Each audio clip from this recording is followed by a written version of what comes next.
All right, man. Appreciate everybody for checking in. Make sure you guys hit that subscribe button, bell icon button, share the video.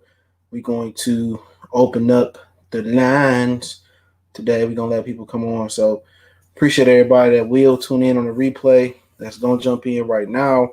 And obviously you can look at the title and see what we're talking about. We're gonna talk about what Shawn Porter said, and I play the audio for that as well. We're gonna talk about current Hall of Famers that's in boxing right now that's active. Obviously, the big elephant in the room is Manny Pacquiao. Manny Pacquiao. and, and we already know Pacquiao is the first battle Hall of Famer. And then we're going to talk about underrated, overrated prospects and prospects that fly under the radar. But once again, appreciate everybody when you step in the door. Salute, share the video, thumbs up, thumbs down the video. If you do or don't like it, it don't really make me no difference. Just happy that you did something. Worst thing to do is do absolutely nothing. So we here.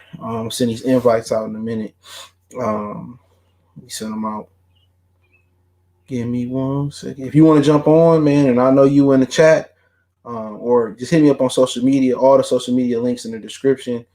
Facebook, Instagram, Twitter. You hit me up on any of those links anytime if you have a business acquired sponsorship or video requests. So, if you want to get on, hit me up on social media, DM me, and I'll shoot you that link. So if you want to jump on, you want to talk about it. Other than that, want to make a donation, cash at PayPal description. Best way to donate is to share the video. So we here, Benjamin Foe, Facts Tellerman, what's going on? Got the Stream Elements bot in the building, and I missed the Manny Fresh and Scott Storch shit last night.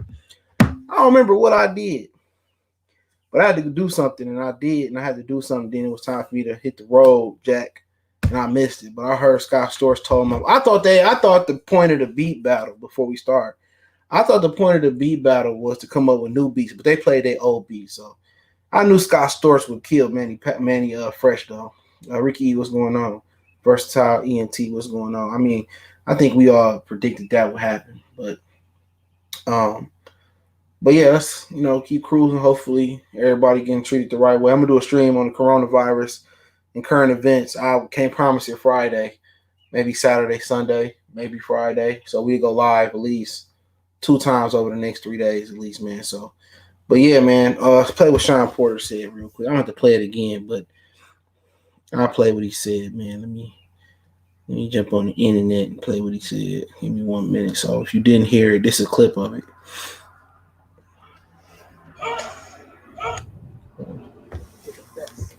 They need to see it immediately. Yeah. Well, if we want to contend with NFL, people want to see the best of the best. Yes. And they need to see it immediately. Yeah. Well, if we want to contend with NFL, NBA, who's on pause right now, right? Track and field, the Olympic Games, all that kind of stuff.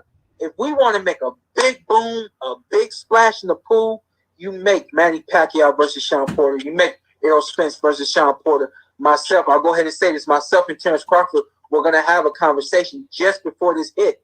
I don't know how that conversation was going to go, but you do want to see Terence Crawford and Shawn Porter. Right, those are the big fights that people need to see right off the jump.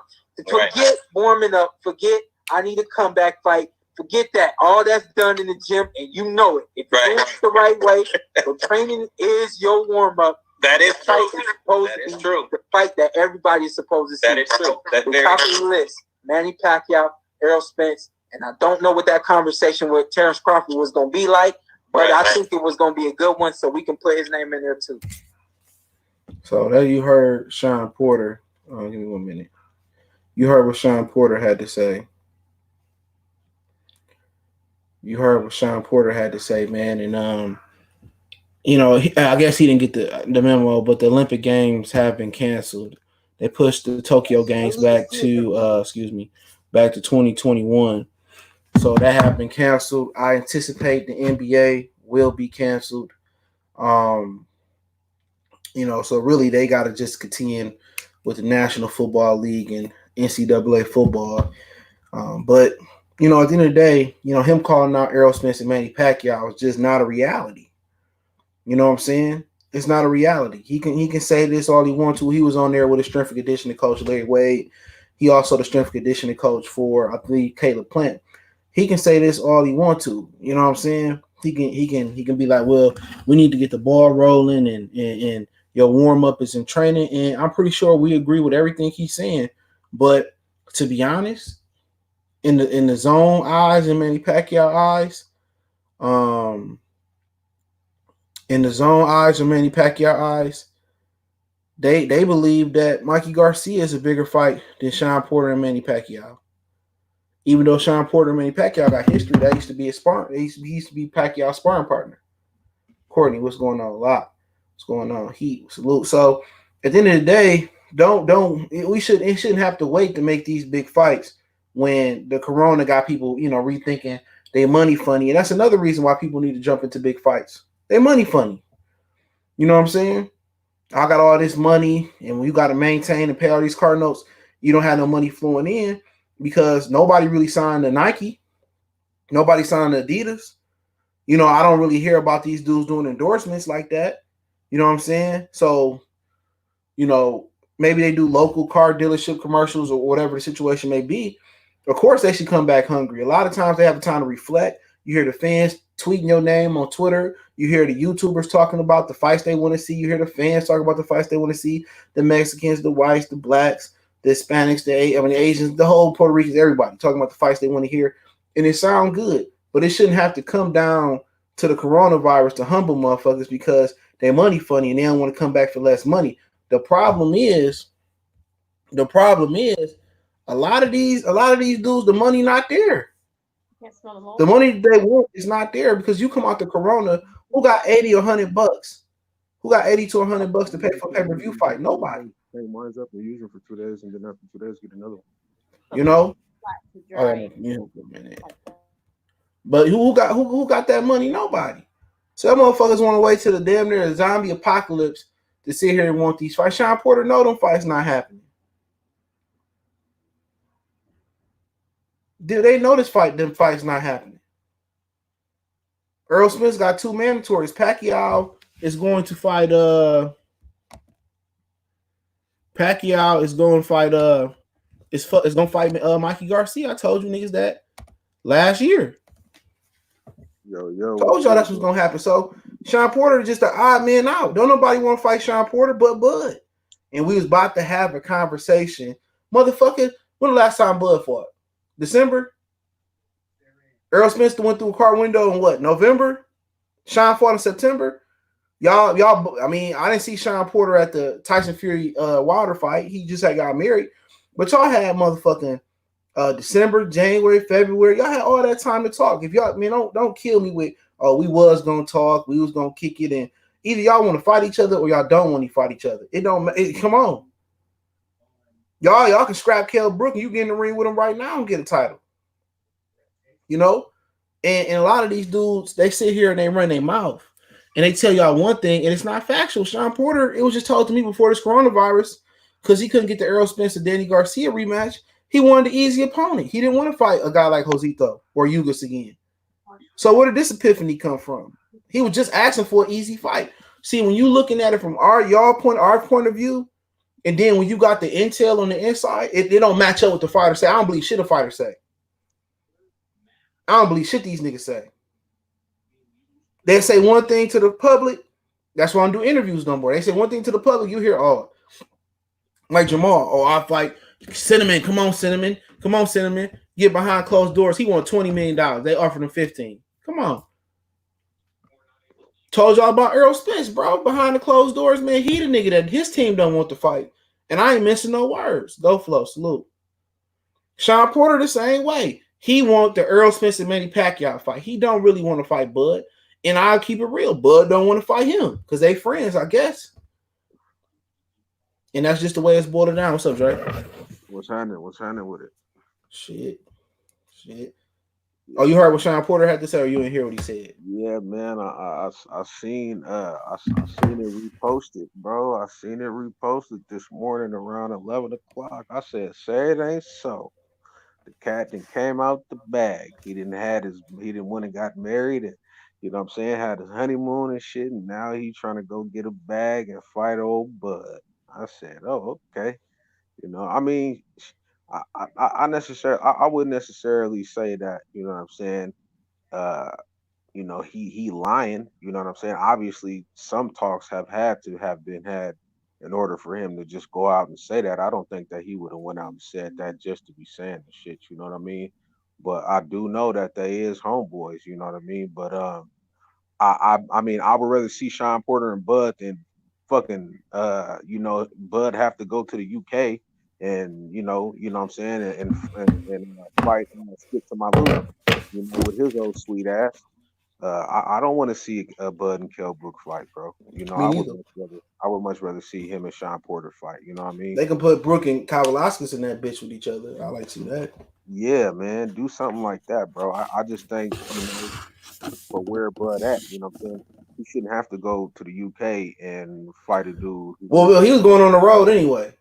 He was going on the road regardless. They talk about South Africa and all that shit. He was Bob Aaron putting them niggas on the road. You see Postals and Ramirez is supposed to go on they were supposed to go to China. Remember that's when the coronavirus broke when they went over there. Berturbio was almost about to go to China. So he putting them niggas on the road. He put them on the road like they got them onions in the car. Yeah, so bro. That's just gonna happen. I don't think Bud gains nothing for beating Kell Brook. I think he gains a lot more from beating Sean Porter. And he gained something though. He gained that bag, that DAZN bag. He gonna get that bag, and he's gonna be more. He gonna get more money. He gonna get more money fucking with Kell Brook, and if it's on the zone, then he get for fighting Sean Porter. That is true. That is true, and he gonna get more exposure to the UK fans. I agree with you there, but as far as working with PBC and getting that Sean Porter fight, I think it might inch us closer toward PBC working together. That's gonna have to be on. That's gonna have to just be on regular TV, bro. Because pay-per-view ain't gonna be what's popping. Some of these niggas gonna take less. Mark, I see you. David, I see you. Some of these niggas gonna take less. Yeah, you know what I'm saying? Because you already got Wilder and Fury. You already taking up the pay-per-view market right there. Yeah, you don't know when this shit could be over with. Now, if this shit over in May, I get it. Then niggas' pockets can bounce back quick. And you definitely can't put no Bud and Kell Brook on the pay-per-view. You hear me? Yeah, we hear you. Not at 5 p.m. Eastern Standard Time in America. No, that bitch gonna be on DAZN. Hell no, you can't do that, bro. You most definitely can't. He culture says Porter willing to fight on ESPN. He don't have no choice. PBC ain't got the money. Yeah, go ahead. I was gonna say Eddie Hearn basically said in the UK if you work as a nurse or a doctor, you get free access to all of these fights for the whole of next year. That's what's up. They gave my girl a $2.50 raise. I said they should have doubled y'all shit, man. Niggas putting their life on the line, but hey. Yeah, man, that's what's up. So we've been working with the cook. That's include all of Joshua's fights next year, Dillian White, all of that, man. Anything that Eddie Hearn hosts. You don't want to hear. He the number one hustler going on right now. Eddie Hearn in boxing. Because Eddie willing to cross the street and work with anybody. He got no choice. He got the bag. Yeah, he figured it out, bro. Eddie said it himself. He said, "I don't have to like you to work with you." Right. Yeah, man. It's all about business and making the best fights. I think he and Bob understand that, but shit, Bob then, there's so many motherfuckers who hate Bob because he has such of a long run that it's harder for him to get it done. But Bob and Eddie Hearn been working together lately. I feel like Bob believes in his fighters more. Right, he do. Oh, Bob think his fighters can whoop anybody. Bob legitimately think his fighters can beat anybody ass in the world. To be fair, what's up, brother? When you really think about it, yeah, no problem. Yo, when you really think about it, he has the best prospects.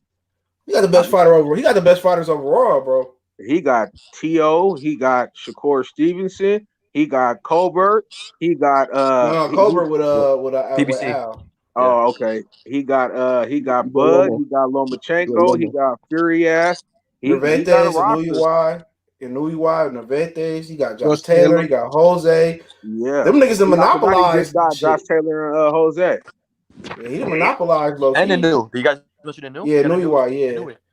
Yeah. He got the best roster, hands down. Sean Porter. Yeah, go ahead. I was gonna say, Chris Eubank Jr. is training with Roy Jones. He's literally isolating with Roy Man, Jones. Roy Jones had one successful motherfucker in this camp. No disrespect. My boy trained with him, but he ain't had one successful fighter yet. He ain't been in there that long. He worked with most of the young guys. Like real young and under like you only never heard of, but I don't think he can help Chris Eubanks Jr. I think it's just over with at that point for him. He's just gonna have to be like a Sergio Martinez type of guy to just get by on his athletic ability. Had it not been for that injury, Eubanks was about to get his ass beat. hey, Corba He was about to him. beat his ass, bro.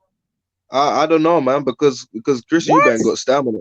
He got stamina, man. Chris Well, Eubanks I about mean, to get his ass with, bro. He got a good jaw though. If he would have won, go ahead. If you don't, no, I was just gonna say, if you don't knock Chris Eubank Jr. out, and he's still there, he's gonna be a problem later on. Yeah, Corba do fade. That's a fact. Corba do. That's what I was hoping. I thought they was gonna rob the nigga like they robbed him versus Charlo, because that's what they did to Charlo. Corba beat Charlo ass. I don't care what none of you dudes say. Corba was rocking his ass, and then that shoulder popped out of place. It was a wrap. Well, it was still early though, but Eubanks hadn't fought in like a year and some change though. Wasn't like something like that, Dr. Blick? You could tell because Eubanks wasn't letting no shots go. He was just getting tagged all the way around the fucking ring. Well, so was Charlo. Shit. I remember Corba when he fought Eubank. Go ahead. I was gonna say Eubank fights better with fighters that come towards him, rather than him chasing fighters down. He can't cut up the ring. He can't fight on the front foot. If you look how clean he was hitting Uderim versus Darrell, he beat Uderim easily within like 4 or 5 rounds. While Darrell won the full split decision, wasn't it? Yeah, that fucked me up. No, it was stopped early through to a cut. T.O. just dropped his top 5. He got Bud at number 1, and he said, "Fuck Lomachenko." You already know he can't like him, bro. He should pick him up though. Like, yeah, Lomachenko number 1. Hey, no, when I beat him, he number 1. Did you see the interview where T.O. said about Lomachenko why he don't like him? What'd he say? He basically said, like, bro, he give respect to fighters that's good, but he's a dude of principle and morals. And he feels like as a man, bro, treat everybody with respect. And he said Lomachenko just an asshole to the people that staff that top rank behind the scenes, to people who want to get interviews and all that. He said he's just a dickhead, bro. And he said I never liked him. I ain't never heard that about him before, but I can imagine it. I can see how it is. You know what I'm saying? What y'all think about? Who Shawn Porter should fight next? Bro, I want to see. If they can make it happen, I want to see him fight. I would like to see him fight Bud, bro. All right, if that can't happen, what we want to see him fight? If that can't see, I want the rematch with Errol Spence. Get his ass up out of there. That ain't gonna happen. But all right, I'll say Yugas. Another rematch? Why not? I mean, unless he gonna fight Josito. Bro, did you see Yugas' last fight, bro? I think Shawn Porter Lipinets will be a good fight. To move up to 154. You think Shawn Porter move up to 54? Yeah, I mean, why not? Versus Lipinets would be a good fight. Staying at 147, you gotta move up. I'm kind of old school. I grew up in the 90s, early 2000s. That's what guys did. Like when they lost. Yeah, who could he beat moving up? He do better fight taller guys. I mean, Shawn Porter ain't got the strength to move up to 54. Yes, he do. At 47. I can see if you say he ain't got the power, but he definitely got the strength. The punching power. Oh, okay, my bad. The punching power. And 154 is open division. You know what I'm saying? Like, there's not really a top dog. There's a lot of players. Shit. But bro, if Shawn Porter try to go fight Tony Harrison or Charlo or any of them boys, they're gonna beat the shit out of Shawn Porter. But you got to remember, he fight taller fighters better than he fight fighters his size, though. That's true. That's true. That's true too. I think I'm with you guys. I think Bud. I don't want to see no rematch with Ugas or Thurman. Like they'll make good fights. Porter makes it a good fight regardless. But I just think it's time to move up. You know what I'm saying? Like go 154, go, because I think Porter, Thurman. Sorry to jump around the subject, but like Porter, Thurman, even Garcia, like the PBC welterweights. I think, if you like it or not, the way I see it, they're all like borderline Hall of Fame. But they need to jump up. Like they need that. Like Porter needs to go 154 to at least try to win a belt, or you know what I'm saying? So what you're saying is, hold on. I got to say something. You said he needs to move up. Hagler never moved up. No, but that's an exception. That's an exception. You know how it is. Like I'm and then I don't know if you follow me on Twitter. I don't know if you have on Twitter. That's my go-to. I always go with the whole Hagler never moved up because I'm a big GG guy. You know, people make fun of me all day because I love GG. I go to war for the guy, and I'm with you on that. Well, Hagler never moved up. Who's DG, bro? He's an exception. Gennady Golovkin. Oh, well, that fucking bum. Oh my God, he's a bum. All right, all right, we say that for later. Yeah, don't get me started. Keep going, Marcos. Keep going. Nah, but I'm sorry, but going back though, you know, I think that Porter's like borderline Hall of Fame, and I think he's got to go 154. You know, try with it. What do you got to lose now? You know what I'm saying? You know, basically, you say, hold on. Basically, you saying he overstayed his welcome. Oh, don't you think he's been there forever? Yeah, I said that about all of them. Even exactly, Garcia, it's time to move up. If you look at Danny Garcia, he be bone dry. Even I'm not saying he can move up to 54 and be functionable. No, a lot of them dudes they drain. Yeah, a lot of them dudes. People, you know what you look for. Go ahead.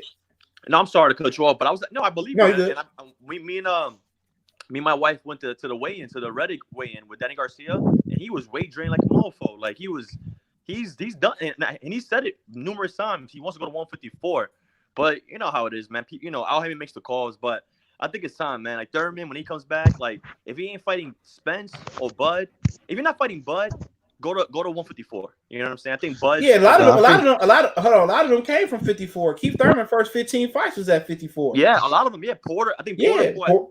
Light heavyweight. Porter was only heavy because wasn't he an American football player?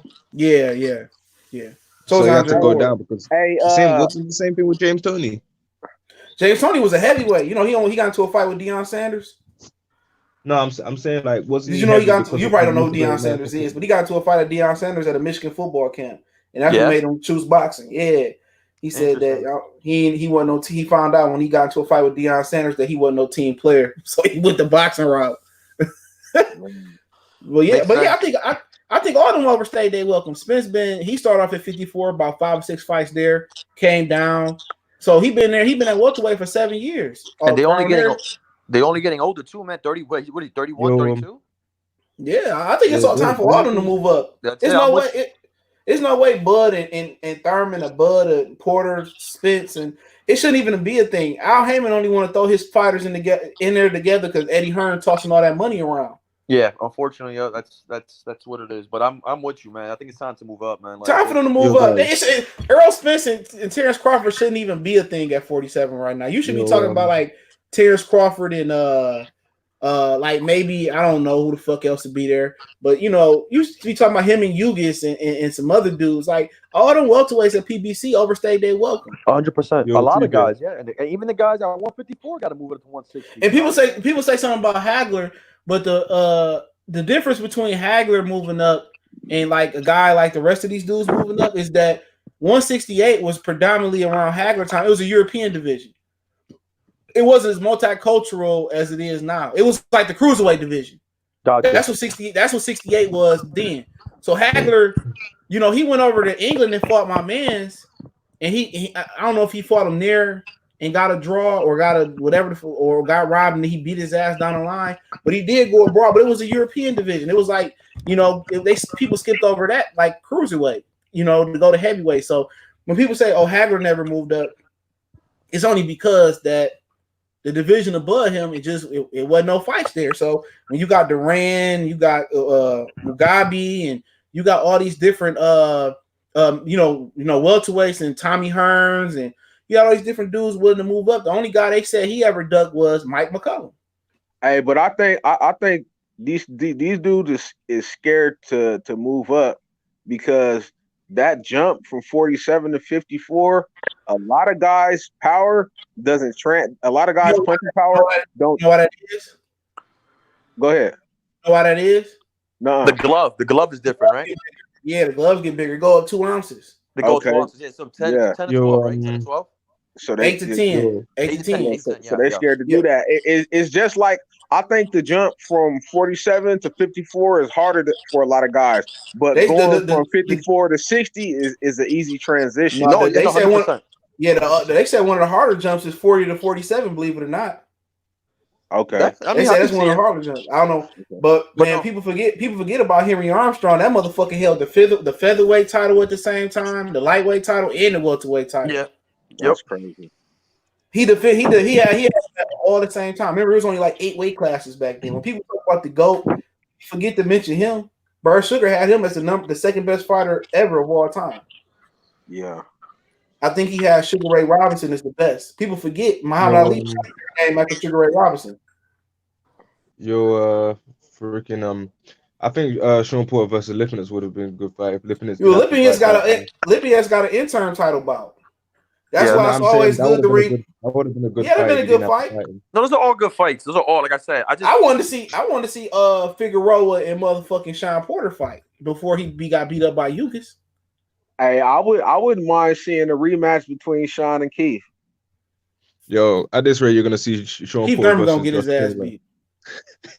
Keith Thurman gonna get his ass beat. Fucking if he fight Sean Porter coming back, if they fight at 54, like Marco said, fuck that. If they fight at 54. Yeah, man. Like I just said, man. Like Didn't Tommy Hearns and Sugar Ray Leonard fight at 47, then 54? I think it was. Or I think at 68. They fought a few times. Yeah, they fought. They moved up. None of the fights were the same weight. So they were the same weight. And then Paul Williams and Martinez fought at 54. Yeah. And then they fought at 60 after Martinez beat up Kelly Pavlik ass. That was one of my favorite nights in boxing. I had shit against Kelly Pavlik. It's just that they was dick riding the shit out of him, dog. Hey, bro, they thought that Kelly Pavlik was the second coming of Christ. We're here Letterman say it. Not here Letterman, but Larry Merchant said when Bernard beat him, they should have never made this fight. I was dying laughing, dog. They should have never. But I posted that on Twitter. Bob Aaron face at the Bernard Hopkins. Remember, Bernard was 43 at the time. Hopkins had moved. And Pavlik had moved up. I wanted to see Pavlik fight at the Abraham. I don't know why that never happened. Abraham can punch at 60. Yeah. Freaking at this rate, Sean Porter gonna be there when Josh Taylor eventually goes up. Oh, that's gonna probably be shit. The next shit, Jose might drop his belts low key. He said he don't want to fight Jock Contrella after Victor Postal. That's what I'm saying, man. I don't. They're playing games, man. They gotta. Go to move up, man. Like that's what I'm used to, man. That's why I like these new guys coming up, man. Like Shakur, like these guys want to go up and weight already. You know what I'm saying? Right. They'll be scoring by the system. They scoring. They hungry right now. Yeah, but they chasing greatness, man. Like they want to move up fast. You know, they gonna slow their ass down. Watch what I tell you.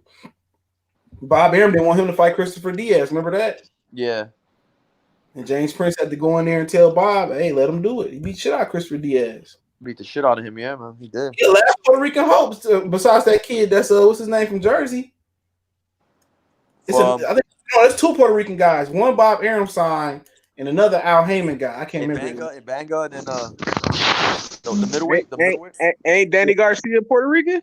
Yeah, he is, but he doesn't really rep it like that. He's more of like a Philly kid. You know? That's why I fuck with him, dog. Like Canelo. That's why Canelo don't speak English.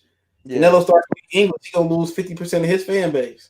Yeah. Yeah, I was wondering that.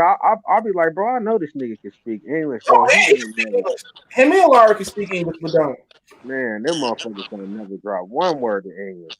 He speaks English to Ryan Garcia all the time. Yeah, but he can't. That's why Oscar got a bad rap, because Oscar, they didn't consider Oscar a true Mexican. But Oscar was born in America, technically. Yeah, but then that's why. That's why they didn't treat Oscar like that. But Oscar, they had no other choice. Oscar whoop your ass and ask your name later. Oscar was a true fighter. He might have robbed a few people. I robbed a few times too, but Oscar was a true fighter though. As a fighter, Oscar was a real motherfucker. Nah, Oscar was. I thought he won the Olympic gold with America anyway. Yeah, Oscar was. Well, no, a lot of Mexicans don't go for the Olympics. Canelo said that the amateur program just sucked. That's what he said. He didn't go for he just went pro. But with Sean Porter ass, he might as well move up. He got to be killing his body at that weight. Yeah, and he's already just think about what Errol be feeling like. This motherfucker walk around at 186, 190. He's dropping all the way down to 47, bro. Man. Because he Sean Porter stays in shape, so it's easier for him to maintain. He live a clean fighter lifestyle too. Sean Porter, man, he live a clean fighter lifestyle. He's not a big drinker. Yeah, he's not a big drinker. Kenny whoop his ass, man. Sean, I marked my bottle of vodka. I keep my ass. You been drinking my shit, Sean? Yo, CJ, have you seen? I saw a video, yeah, and it's like he's showing Kenny asked Shawn to do something. It's like, I want you to say yes, sir. It's like, I Shawn said that real quick, man. I'm like, I'm grown, bro. But Kenny cool as hell though. But other than that, the thing about Sean Porter being the smaller fighter, he can hide his punches better from angles though. That's the thing about that's why Mike Tyson got a lot of motherfuckers. The difference between Shawn and Mike Tyson, their styles, other than their athleticism, is that Mike knew how to get leverage on his shots. He had perfect distance. You know, Shawn just smothered his shots. If they was able to take some time off with this coronavirus, and Kenny was kind of looking at the tape and see where Shawn can stop smothering his shots at, Shawn might be a better puncher. Keep in mind with Shawn Porter. Shawn Porter has underrated athleticism and footwork. The way he was turning Errol into them ropes pretty easily. Bro. Hey, Errol was struggling with the speed. The speed was that's why he was falling all over the place. Is athletically that motherfucker is a beast, bro. Sean Porter ain't no joke. But a lot of people. You see the way Errol was falling all over the place because of the speed. Yeah, yeah. It was off balance most of the time. Sean Porter was the canvas. All they do is need to tweak his style just a little bit. What's up, Line Killer? Hello, fellas. How are y'all? What's up, CJ? What's going on? Nothing much, man. Y'all having a good night? Yeah, it's cool. That's fine. Dr. Blick locked in the house, bro. Really? We all locked in the house, basically. Shit. They got a curfew in Flint, where Clarissa from. I think they curfew. What they said is they find a woman $650 because she wouldn't tell the police where she's out. No, they had some people at a park. They was having like a party at a park. They find the motherfucker like, what was it, $500? I read today Duarte down in the Philippines issued a cite to shoot order. Yeah, I read that shit. And this motherfucker in his palace with 20 bitches. Ain't that a motherfucker? Hey, in Africa, bro, last night they just killed the 13-year-old kid because he was out on his balcony. Yeah. That's crazy. Crazy, bro. He was out on his balcony, bro. All they had to do was tell that kid to go back inside the house. They shot him on sight, bro. What was that in India when they was whooping him like the bamboo tree and shit? Yeah, that was in India. I'm sorry, dog. That shit was funny as hell. I can tell you, I've been whooped with bamboo. That shit sucks. Man. Imagine your mama telling you, go to the bamboo tree and get a switch off there. Oh, hell no. Yeah, my great-grandmother used to take them bamboo fishing poles and beat the shit out of us, man. All right, hey, so what's the other subject, bro? We let me say, what you think, Sean? Hey, what you think? I'm gonna tell Lank, what you think Sean Porter should do next? Okay, so he's fought Spence. He's fought who did he fight before that? Garcia. Garcia and Thurman before that. So he's essentially fought the top tier of the division except for Pacquiao, right? Pretty much. Yep. He fought Pacquiao enough for sparring, so shit. Yeah, I mean, who's coming up next? Ennis? Is he next level yet? Has he had a fight? No, he ain't got no promoter. He got no fight. You know, I think he's ready. I think he's ready. I'm sold on Boots. Okay. But he ain't got the promoter. But bro, Ennis gonna get froze out until he signed with Top Rank or when he goes to DC or his own. That's how it's the problem with him signing with Top Rank is a conflict of interest. That makes sense. Yeah. He's a free agent right now. He hasn't signed with a big time promoter yet. But yeah, once he signs with one of them. And I think he should sign with PBC or Eddie Hearn. To me, the most logical conclusion would be a rematch with one of the guys he fought. I just said that. Because you can't say nobody can say they blew Sean Porter out. You just can't. The Spence fight was relatively close before the knockdown. The Garcia fight, Porter clearly won that. But no one's ever just given Sean Porter the business in the last 2 years. So he deserves a rematch with somebody. So Danny not available. But do you want to see that though? Are you really?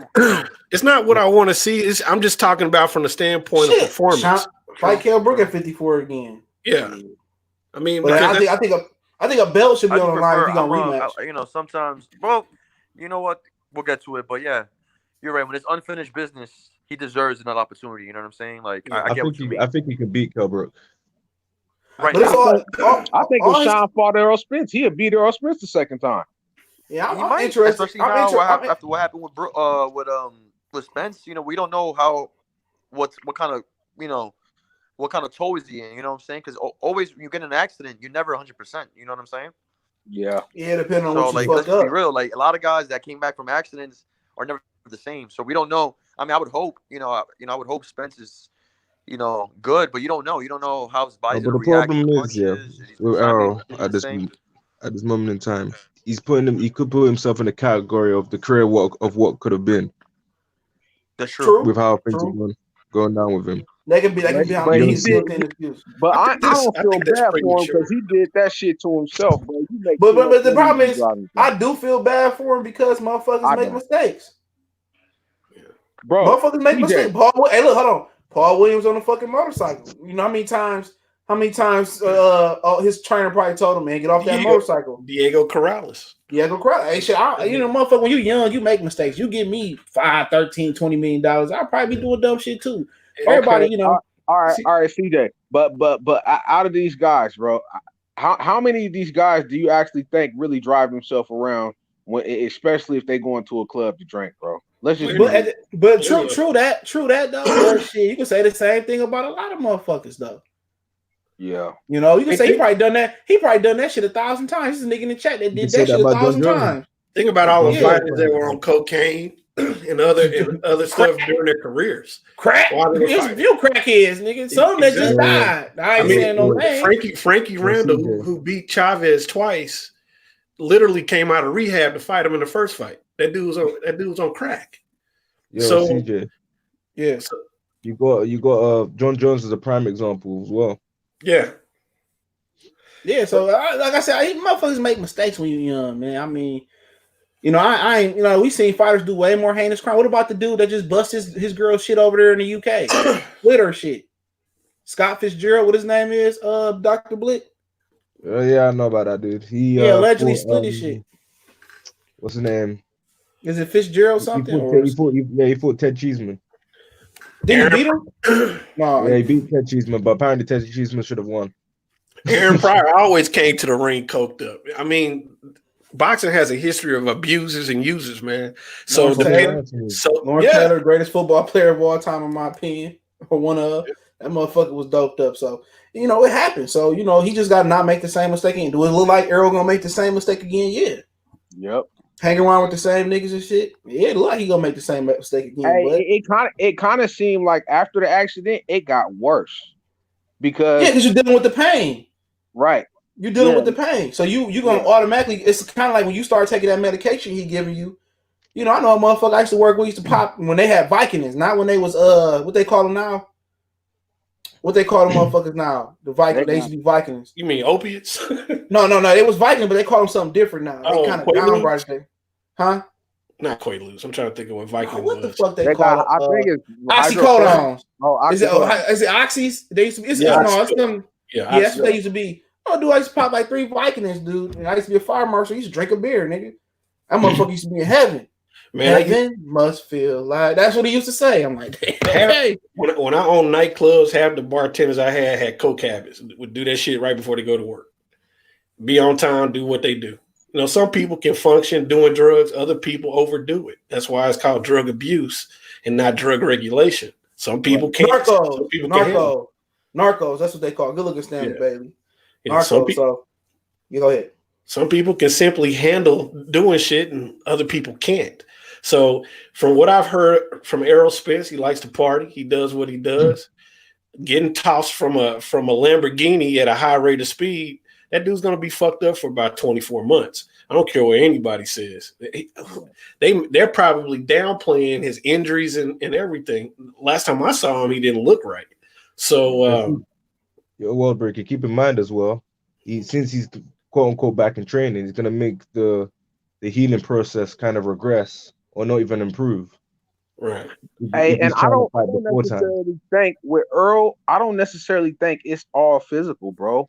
the mental trauma that you go through. Man, that motherfucker almost died, bruh. Yeah. Like mentally, he ain't gonna be right for a long time. So, I mean, and the drinking and going out clubbing ain't gonna help.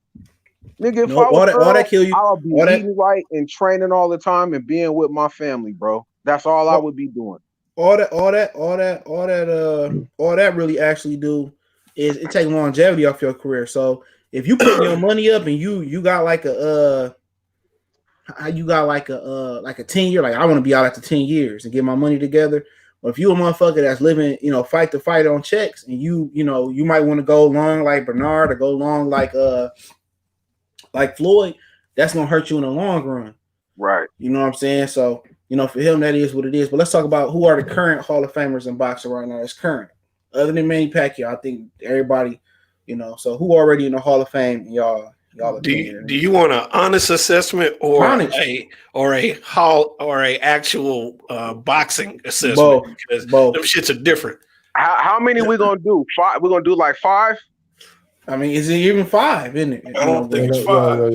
I gotta say this, based on requirements, you can't make a case for Deontay Wilder based on the people that are already in there. You can make a solid case for Deontay Wilder based on title defenses. That's because that's how you define champions, bro. And so no one has done that in the modern era where they just pretty much ran the table at that weight class. He came up again. Modern era. Klitschko's not in the modern era. He was the last era. He's going to the Hall of Fame.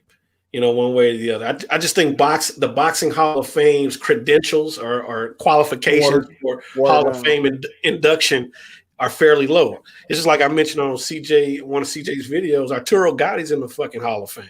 Barry McGuinness in the Hall of Fame. He's a third-rate fighter. Yep. Barry McGuinness in there. People don't talk about his ass being in there neither. Yeah. All right, so 5 guys in the Hall of Famer that's been in the era for the last 10 years.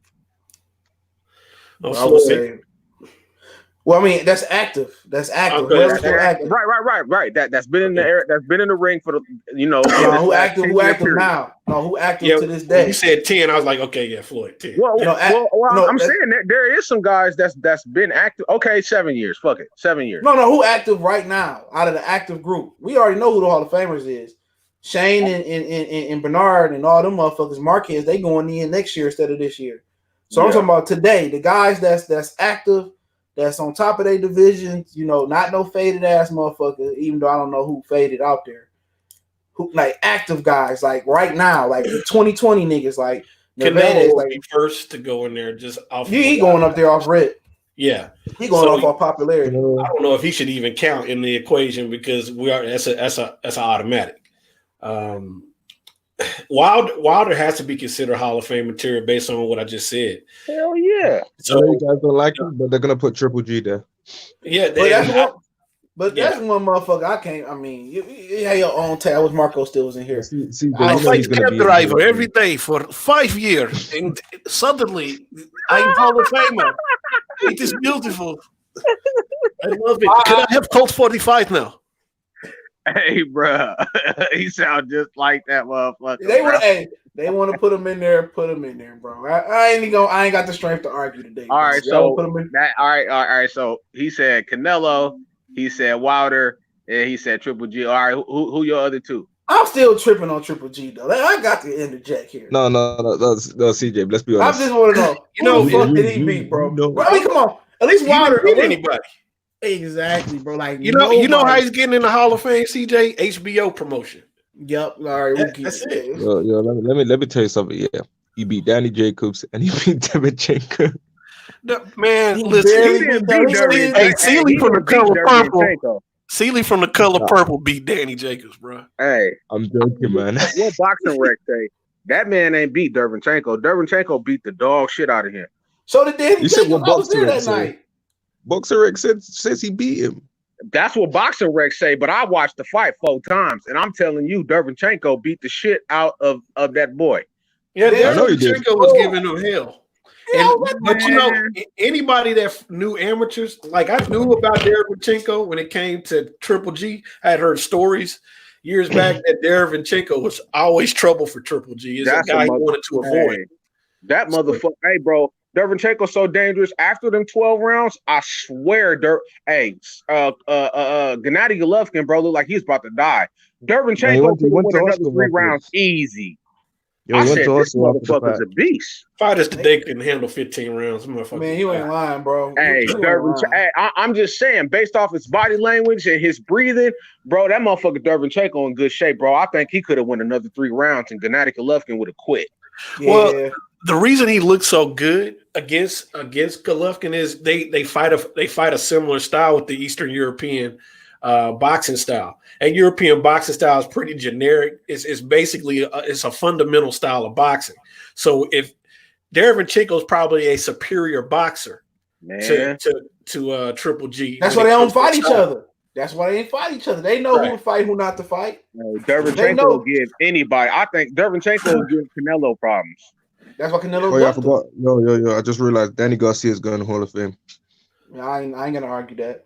I can't argue that. Mine's right now would be Fury. Don't forget Pacquiao.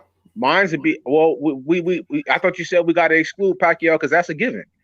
Oh yeah. I'm just making sure. So mine's right now would be of course we got to go Deontay Wilder. I think he got 13 title defenses. Knocked out 40 motherfuckers. You know what I'm saying? Then I got to go with my boy AB.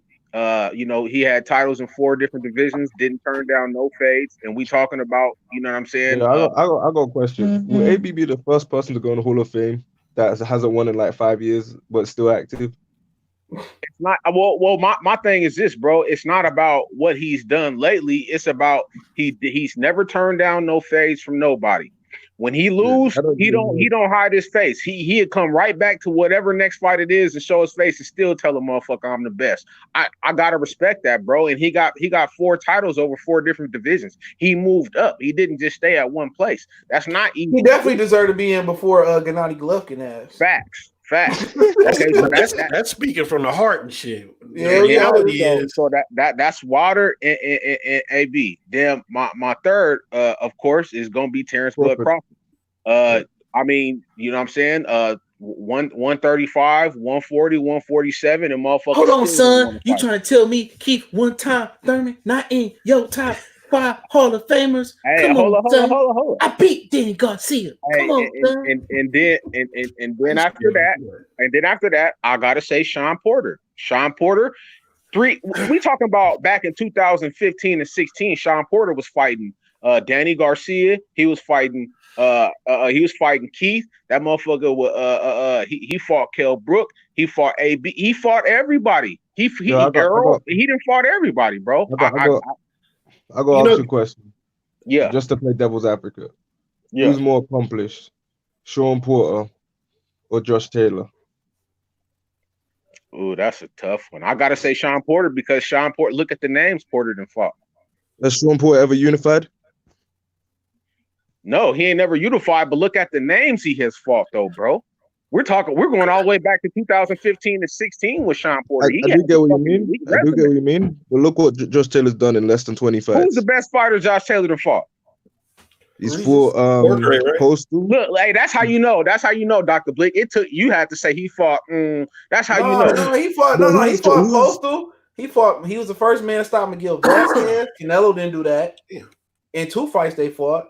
He fought Victor Postal. He fought Ivan Barashny. He fought a nice little run. His run at 40 better than Danny Garcia shit. Is it better than Shawn Porter's though, bro? He won. Shawn Porter lost to everybody down there. You know, as I listen to you guys name the Hall of Fame fighters, it occurs to me that the standards are lower now because Dre Berry. It's like the NBA. They put Greg Hill in that. No offense, Greg Hill was the shit. You know, I ain't gonna lie. Yeah, but shit, he ain't no Hall of Famer to me. Goddammit. But hey, man, Rocky Balboa's in the Hall of Fame. He's always been low. But what I'm saying is Dre Berry mentioned a point, 2016, 2015, 16. We're talking about 4 or 5 years ago. And during that period, as I recall, because I bought a bunch of fights during that period, these guys weren't really known. Keith Thurman, you know, he was kind of an undercard cat. I knew of him. You know, No, but it's I'm not a real about boxing fan though. But I'm talking about overall accomplishment wise. Keith Thurman hasn't accomplished anything. When you compare him to fighters of the last era, in the era before that, the guys we're bringing up, their accomplishments aren't comparable. And so the threshold that these guys get into the Hall of Fame is I mean, you pretty much your expectations. It started with Rocky Balboa, Barry McGuinness, and Torrigotti. That's what started the lure of the shit. Yeah. How did Rocky Balboa get in the Hall of Fame? Because he could just like Mike Tyson, he drew a lot of boxing fans into boxing. Yeah. Nope. I mean that's true. So those are the guys that I can name offhand, and that was 4. My fifth. You know who going in? Go ahead. I'm gonna tell you who going in that y'all ain't mentioned. My fifth would be kind of hard to name. You know what I'm saying? Because we already got it established that Canelo and Pacquiao is going in, and they've been in. You know, their era started in. You know, a long time ago. So that over 7 years ago. You know what I mean? I'm gonna tell you somebody you ain't mentioned. O'Neal Donaire going in that bitch for sure. He like the Shawn Porter of the lower weight classes, bro. But the thing is, I couldn't really tell you nothing about Donaire. Yo, man, Donaire was a bad motherfucker. When nobody wanted to fight Rickendall, he told Bob Arum to suck his dick. I'm fighting him. Go ahead. CJ, do you know who else is going in there? I'm gonna ask you a question. You think Carl Froch Hall of Fame or Dr. Blick? Yeah. I agree. Carl Froch is a bad motherfucker, bro. You would have put Triple G as well. You would have beat Triple G's ass. Yeah. So if they all Hall of Famers, Jermaine Taylor got to get in there, right? Yep. Taylor was a bad motherfucker. If he wouldn't have never caught that body shit, we don't know what his ceiling would have been. Man, let's be honest, Leo Santa Cruz gonna go in there, man. That motherfucker shot his own cousin. Yeah, he free. That nigga ain't in jail. Yeah, Jermaine. But I'm saying it put a hold on his body. It put like a 2-year hold on his career. It was a wrap. Once Kelly Pavlik knocked him upside his head, it was over with. Corey Spinks beat his ass. Go ahead. Kelly Pavlik's probably more deserving of getting in the Hall of Fame than some of the guys that were mentioned. Crawford should get in the Hall of Fame, but I would like to see him get a big fight to solidify his career. He's already had big fights, but it's just at 147. This is what I'm saying. You know, anything at 40, Postall, nobody's going to remember Victor Postall except a hardcore fan. You're defined by who you fight in certain careers. Crawford's going to be a guy that ends up like Henry Armstrong. Unless you're a hardcore boxing fan, and Henry Armstrong is probably one of the greatest fighters ever, top 3. But nobody knows who he's fought because of the antiquity of the history. And on top of that, you don't know most of the fighters. So other than Barney Ross, that's the only name you really can really know. Right. So if you're looking at Crawford, you can't off the top, unless you're a hardcore boxing fan, name somebody incredible that Crawford has fought. What defines great boxers are incredible boxers. You know, like Andre Ward. Right. And Andre Ward's going to get in, and he got 2 or 3 good fights at the end of his career that kind of solidified him. But pretty much through his entire career, nobody really knew who he was outside of hardcore boxing. He didn't get no big fight. He don't have no big fight. Hey, Kovalev was a killer when Andre Ward put him down. When Andre Ward beat him down. Even to me, that wasn't no big fight though. No, it wasn't, because he was at light heavyweight. Nobody was giving a fuck about light heavyweight. CJ, there's one guy we're forgetting. Who? Unified heavyweight champion. Tyson Fury, Anthony Joshua. Yeah. He get in because he got 3 belts. Okay, shit, I ain't mad. Put him in there. They should put him in on a hairbrush. Yeah, and your boy Leo Santa Cruz. They gonna put him in there for sure. Man, Leo Santa Cruz is ass noodles. They need a what do you call it? They need a junior grade Hall of Fame because it's bad.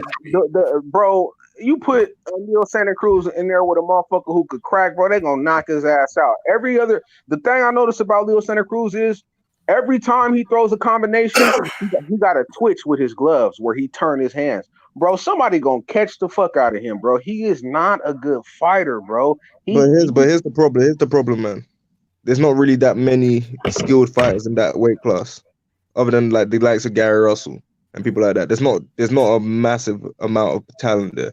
That's why he's been able to win the titles at this weight class. And plus, he's tall for his weight class. So all he needs to do is fight behind his reach, like he did in the Frampton rematch. A lot of these guys are like 5'3", 5'4". So he's able to use his reach to beat most of these dudes. Yeah, bro. Because I mean, before he's taller than Tank. He's got a longer reach than Tank. Everybody has a longer reach than Tank. I don't know about that, man. Apparently, Tank is a quitter, man. The fuck out, bro. Knock who out? Apparently, Tank, like he knocked out Gamboa. Yeah. If Tank go to distance or lose to Leo or don't beat Ryan Garcia, what would say? He said that nigga can't come back to Baltimore. Nah, I think Ryan Garcia won his worst. You can't lose to Ryan Garcia. You can't lose to that dude. He lose to Ryan Garcia, bro. He can't come back to the hood. I rather him lose to Leo Santa Cruz than Ryan Garcia. Hey, Ryan Garcia is a star, bro. He a star, bro. He a link waiting to happen, bro. That's a gold mine waiting to happen. I didn't know how to. Hey, all I'm saying is he a star. When a motherfucker only 20 years old, he got 4 million followers, bro. You doing something right? I want promoting him because that motherfucker gonna make money. As long as he don't get caught alone in the room with Oscar De La Hoya, he'll be fine. Man, you do know all these followers are like, bro. Yo, CJ. They better keep matchmaking Ryan Garcia the way they did. I want you to wear this lingerie. Annie was on the Logan Paul podcast. I want you to wear these high heels and teach him a boxing lesson. Yo, CJ, bro, he was on that Logan Paul podcast as well. The Golden Boy, man. That's Oscar De La Hoya is a bad motherfucker, bro. Yeah, it's just that Oscar couldn't win big fights. He was a great fighter, but he couldn't win the ones that counted. Even when he was winning the ones that counted. Hey, hold on. Didn't Oscar beat Felix Trinidad in the rematch? No, they ain't rematch. That nigga lost. Rematch. That motherfucker won the first 6 or 7 rounds, and then he told him to cruise, and that motherfucker Trinidad stole the fight. He probably won the first 9 rounds. Yeah, he definitely won that bitch. Don King had the better hand that night. Yeah, Don King, that dude is, love him or hate him, amazing. Let's not even talk about that motherfucker. That nigga Oscar De La Hoya daddy actually told him he did a good job for the first time in his life. The Oscar won that fight. I ain't even gonna hold you. Now he robbed Felix Thuram ass. He did win that fight, but he fucked it off, and that's what happened. You can't put on the game. They gave him bad instructions. Yep. They told him, "Oh, you have to cruise," and he started cruising. At least he got instructions. Deontay Wilder to get shit. He didn't get it. Who was talking shit about him? Oh, Larry Holmes say, man, the motherfucking Breland didn't even know to put water on the nigga head to cool him down. I was dying reading that article, dog. Larry Holmes had me dying. Did you hear that George Foreman said he spoke to Wilder and they had positive talks? You need to go do whatever that motherfucker say. I definitely heard that, Dr. Blick. Apparently he actually might work with George Foreman. He needs to. Yeah, Wilder definitely need to go ahead and take that tutelage from a legend, bro. He definitely need to do that, bro. Imagine if this guy had quality trainers in his entire career. How different a fighter he'd be with the power that he has. Hey, Deontay just seemed like, bro, he one of those dudes that if he got love for you and he respect you and you ain't never robbed him or did no shiesty shit, he gonna keep and that's the problem. That's the problem. Yo, did you hear Jesse Vargas and Oscar De La Hoya fire your ass with the quickness. And Badu Jack, they fire you with the quickness. Shit. You blink, them niggas text you, hey man, your service is no longer needed. I need to call Lou, man. I heard about that. He went with someone else. I hadn't talked to Lou in a minute. He with Badu Jack with shit. Who the fuck he with? He with Jonathan Banks. Yeah. So he can lose some more? Come on, man. Why NW Manley tested positive with the coronavirus? Who? The little killer singer nigga. I don't know. Yeah. That's foreign language to me. Sorry, motherfucker that killed all his friends and shit. Hey, if you look into the case, CJ, they got weak evidence, bro. He about to get off. Damn, Boosie, the reason he getting off because he gave him a lawyer. He got him that lawyer. Yeah, he got him that lawyer that beat his case. But all right, so that's all right. So about prospects, we really could come up with 5, but we came up with 3 to 4. Donaire stay going in. Donaire was icing niggas. Remember that motherfucker he left twitching on the canvas, Dr. Blick? What was that nigga name? That nigga with that Monteith. I'm telling you, man, go back and watch Donaire old fights, bro. He dropped Rigondeaux bitch ass too. He dropped him too, but Rigondeaux beat his ass. Donaire's the crack. He knocked out beat on that ass like. Hey, actually, you know what? I would put Rigondeaux in there, bro. I would too. He won the title back at 40 years old. Well, you also have to put Rigondeaux in there based on his amateur career and him being Cuban. His accomplishments as an amateur essentially would make him a pro. So, Cubans they have to have that qualifier there. Buddy McGuff said he offered to help Wilder. I know it's off topic, yeah. Buddy McGuff he never wins belts with his fighters, though, does he? I think he won one time, but generally he won a belt with Lippiette. Hey man, anybody who offering to help him, he need to take him up on the offer and let him come into his camp, bro, and help him, bro. He at the point to right now where he got to really be open to. Buddy McGuff won some good ass titles, man. He got Tarver. He won a title with Tarver beating Roy Jones. He was his trainer. I don't remember. Hell yeah. He was Tarver trainer. Yep, he was Tarver trainer for 1 and 2.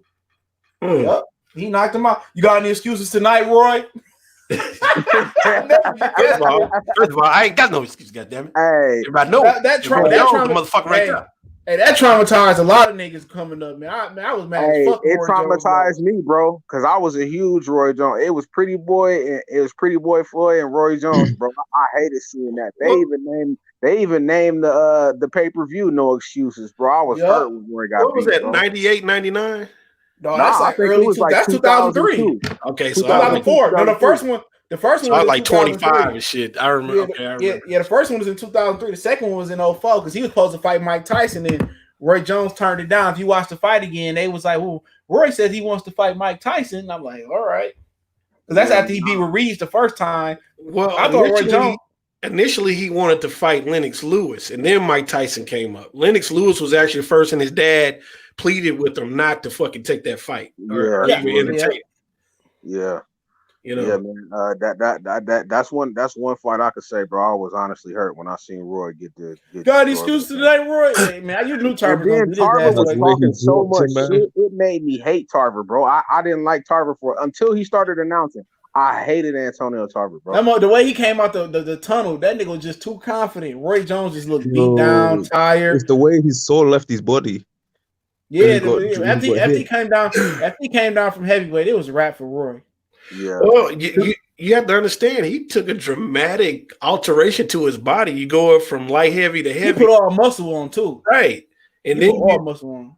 And then you take heavyweight punishment, even though he didn't take that much punishment in the fight. You're running around there. He probably fought too soon and didn't do the right things. I can't remember. No, he fought Ruiz in 2003, and then the next fight he came. Out. No, he didn't knock him out. They went to distance. Then he came down. Then he came down to motherfucking the same year he came down and fought Tarver the first time. Right, and he should have waited a year to take that. Yeah, George Foreman was like, he's just too tired, but he ended up thugging it out. He beat Tarver the first time, but Tarver just had to drop on him. When Tarver seen that film and Buddy McGuff, man, got any excuses tonight, Roy? Shit, I'll never forget. That's one of the best one-liners in boxing.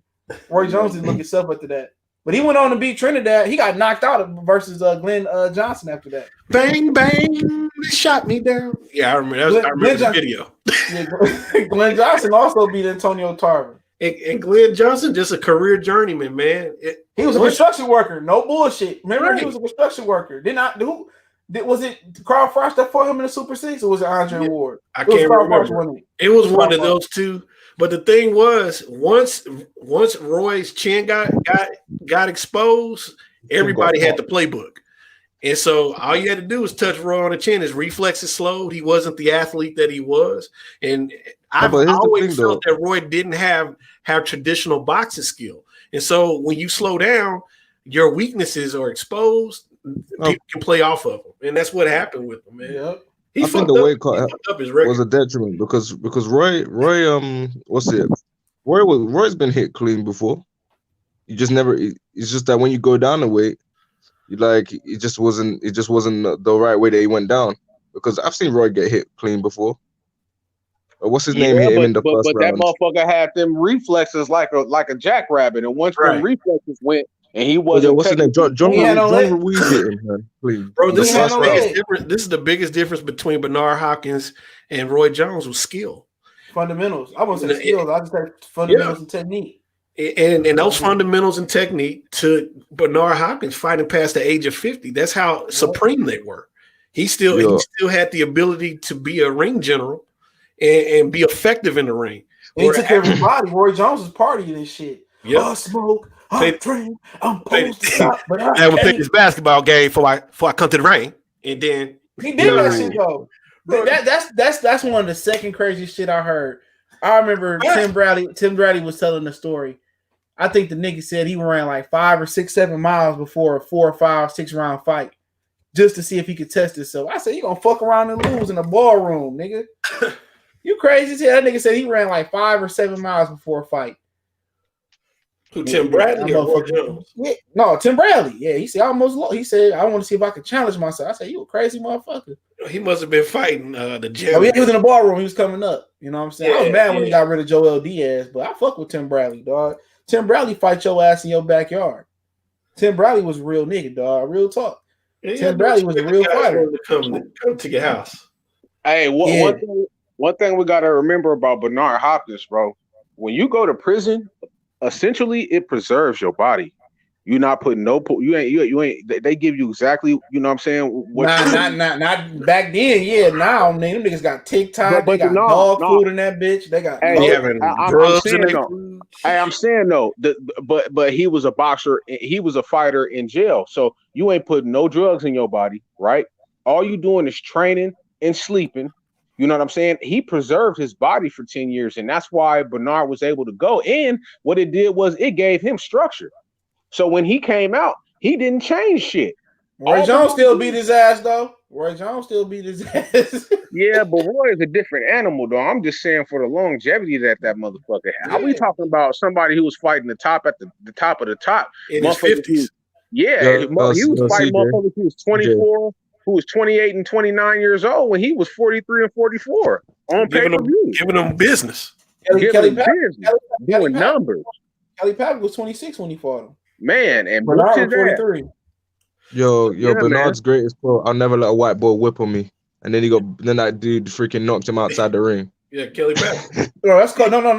That was Kawasaki that beat him. Was Kawasaki. But Kawasaki would have beat Hopkins at any point in his career. It's just the style of fight. Some more punches. Right.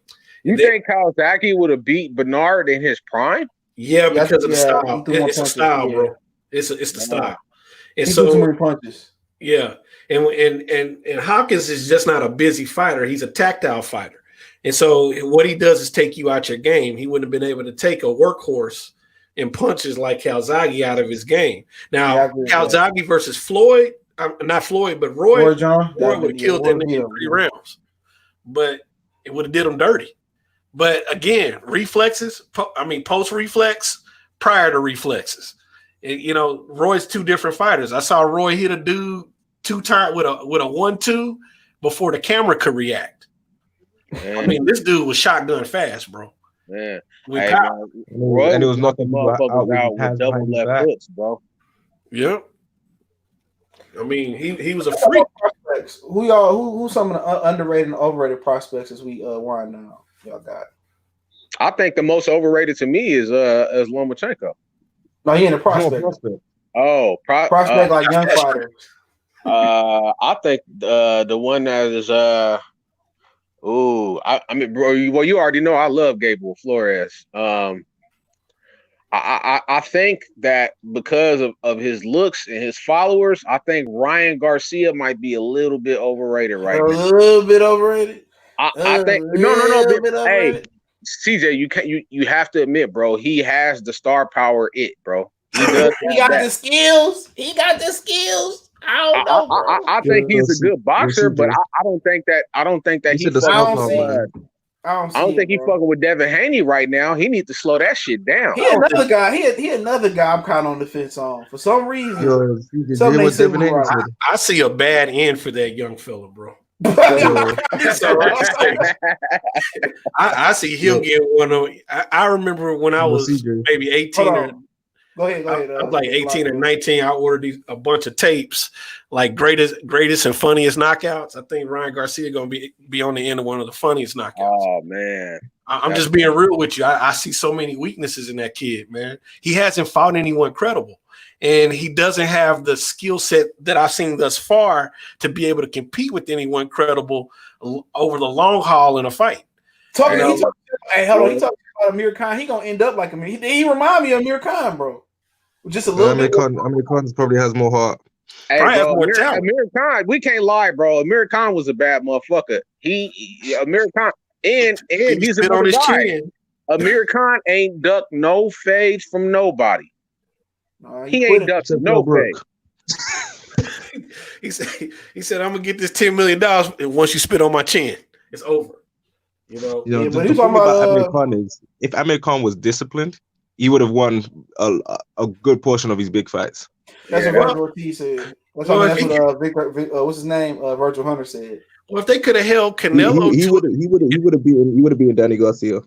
If they could have held Canelo to his weight class, he probably would have beat Canelo. Yeah, he was putting it on Canelo ass. I think the little couple of Canelo fans was getting scared. He was 190. If Canelo wouldn't have caught him with that punch and knocked him out, Amir Khan would have won that fight. Bro, Canelo's probably 190 pounds in that fight. And he had Everlast MX's on. World breaker. With that man head. World breaker. Amir Khan came out and said that he offered for Canelo to have a hydration clause. Canelo said no. Of course not. Canelo one of the biggest wishy-washy niggas. Hey, hold on. Hey, ain't that the fight? Ain't that the fight where the clenbuterol shit came up? No, that's Golovkin. Oh, okay. Okay. No, this was years before that fight. Okay. And Devin Haney's talking shit about Amir Khan too. He said Devin Haney another motherfucker. I can see him being like Fernando, or he gonna be something like, or he gonna pop like Floyd, because they rushing him too much. He too hungry, bro. And he ain't even been moved right way. Who he really fought? I'm gonna be honest with you, CJ. Like we've spoken in private and talked about it. I think most fighters need to get to about 30 fights before they start contending, man. 30 fight seasons. That's a little bit too long, bro. No, it ain't. Marvin Hagler had 44 before he got his first title fight or something. Michael Nunn had 30 something. You just stay active. Dre Berry, you got to look at it historically. Most of the great champions were really in their high 20s, early 30s when they started contending for belts, with the exception of Sugar Ray Leonard and a few others. Sugar Ray Leonard was the original Golden Boy, so they kind of rushed him along. But generally, everybody he fought, they were in their high 20s, early 30s as far as fights. Mike Tyson, even when he got his first shot at a belt, I think he was 30-31-0. You know, that motherfucker was fighting every other week though. But Floyd, that's true. Was like that. Floyd was he had like 10 or 12 fights in 1 year. Right. Because that's what you do with prospects. Then Wilder do that as well. Wilder was fighting. I remember it 1 year on HBO, bro, when I was living in Vegas, bro. This is when I was a teenager. I seen Floyd fight 3 times over a 6-month period. I got y'all beat. Sugar Ray Robinson fought 26 times in 2 months. From my Walker's. What? Yeah. Go look it up. It must have been amateur. No, bro. It was professional. Sugar Ray Robinson did get his first title shot to his 75th fight, bro. Damn. So, I mean, that's what I'm saying. Fighters were different. They were more skilled back in the day. Canelo too. That's a fact. But most Mexican fighters at Canelo's caliber or who are around this caliber, like Munguia, you didn't see Munguia till like his 35th fight. Canelo had about 40, I think about 36, 37 fights before he got a title shot. You know, World Breakup, and these are the same people that criticize Wilder for taking so long to get a title shot. Exactly. They don't know the history about boxing. Exactly. You're gonna have critics because most people don't know shit about what they're talking about. You know, Chavez. How many fights Chavez had? Before he had a championship shot, I think he was in his 40s or 50s because he had you know. I was I got to answer some guys on that last video, CJ, because I'm like, who did Chavez fight in their prime? And they try to list people. I'm like, no, some of these motherfuckers weren't in their prime, and several of those fights Chavez lost, and Don King gave him the nod. So. You know, that's the thing. That's my problem with resumes because most people that look at resumes hadn't seen the fights. Exactly. So, it's a lot of motherfuckers resumes, and you know, oh, he wasn't this. You look at there's a lot of dudes that had questionable marks on their resumes, bro. Real talk. But you know what's up?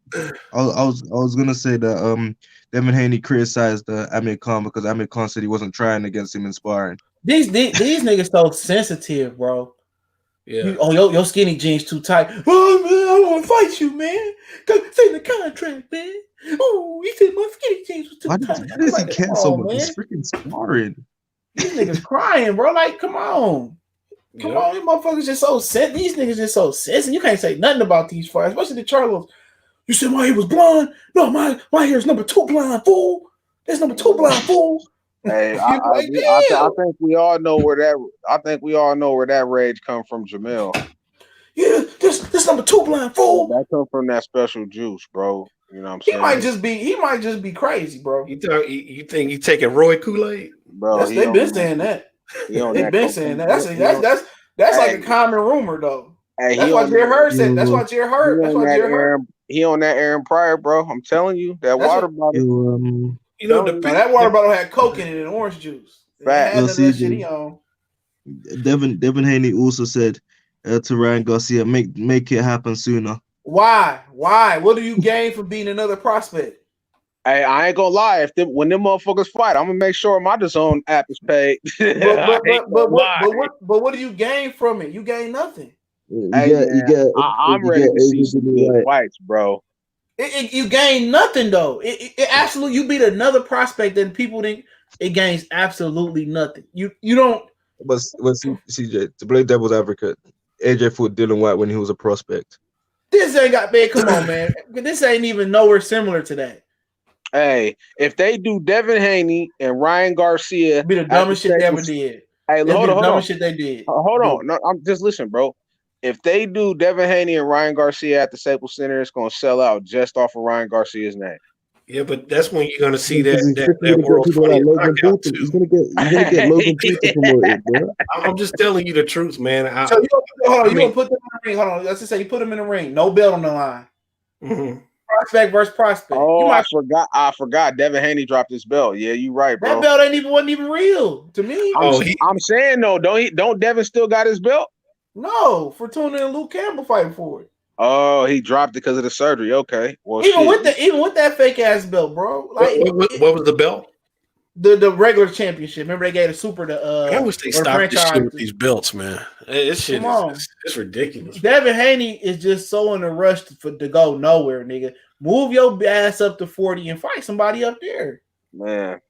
I don't think he ready. I don't think that Devin ready for the Taylors and the TOs. You can let T.O. at 35. You can let Taylor and motherfucking Ramirez fight each other. Just put yourself in a position to get a belt. All that shit he talked about Robert Easter Jr. Ain't nothing but space and opportunity, nigga. He talking cash shit about Robert Easter Jr. I reckon he'll beat him. Yeah, I got Easter beating him right now, bro. I'm talking shit. That nigga was on the chitlin circuit, bro. I got the video. Hey, but then that's another point to make that he ain't ready for those type of guys who has that experience. But him and Garcia have the same amount of experience right now. But it makes no sense. It like niggas say, who gonna like? They don't put you in a Hall of Fame. It don't get you no credential. What type of credential you get for being another prospect? Yeah. True. Where did that really get him in his career? Well, considering that these prospects are touted the way that they are, like Ryan Garcia, everybody likes him for his IG success. You know, he hasn't done anything in the ring to accomplish something significant. That's why I keep saying, you know, that's Oscar De La Hoya for the first time as a boxing manager is doing the right thing. He's bringing this guy along very slowly because one fuck up, that's it. He loses his next cash cow. Right. So Ryan Garcia fighting Devin Haney is going to be it's going to be like a Mortal Kombat fatality. I'm telling you that's a horrible knockout. And Oscar said he'll make the fight. Yeah, he's lying. He talking right now. He's lying. He's lying. Yeah, well, that's his go. Now he's setting up his next golden goose because Canelo's going to bolt eventually. I see it. I've been seeing it for years. He's going to bolt eventually. Hey, so all right, that's a good subject. Hold on, Canelo gone for like 3. He gone in like 2 more fights. He gonna sound like Eddie. So that's a good subject. Who do y'all think that Canelo gonna run with? Is he Eddie Hearn? It's already done. Pays the most. It's Eddie Hearn. Eddie Hearn. It's already done. There's a few Canelo fighters that's on Eddie Hearn promotional. But Canelo is in America. He not in UK. So neither is Eddie Hearn. Eddie Hearn got Matchroom USA in regular Matchroom.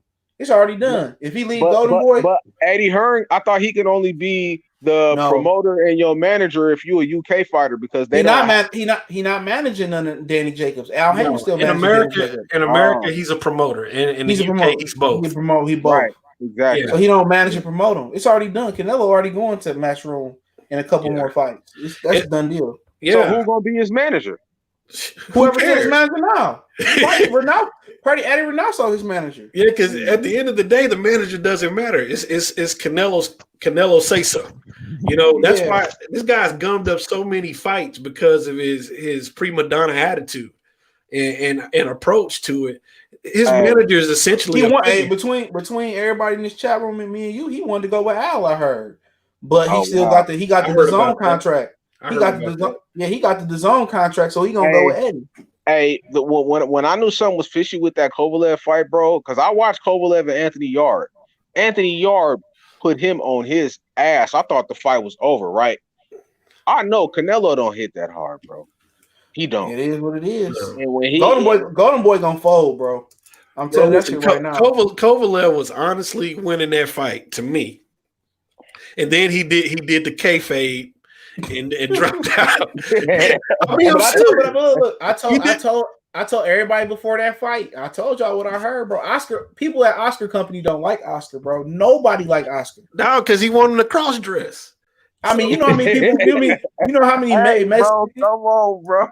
You know how many Mexicans? Even Mexicans don't like Oscar, bro. Niggas think like Dante and some of these other niggas think that Oscar don't like them because they niggas. That could be true, but Mexicans don't like Oscar De La Hoya. Mexicans damn sure don't like. Nah, I got so many Mexican homeboys can't fucking stand Oscar, man. Oscar cannot stand Oscar, man. In his heyday, Oscar had a lot of black supporters, bro. He had a lot of black supporters. I don't remember that. I don't remember that at all. In Las Vegas, bro, that motherfucker had a lot. He ain't lying. Go look at the 24/7 they did, bro. I lived in Las Vegas during the golden years, bro. I moved there in '97. I was there for 13 years, bro, and I seen it from my own eyes, bro. He ain't lying. Go watch the 24/7 De La Hoya Mayweather, where it was Oscar De La Hoya had a lot of black supporters, bro.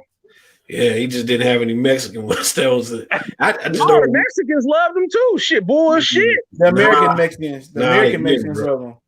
The American Mexicans love him. Born.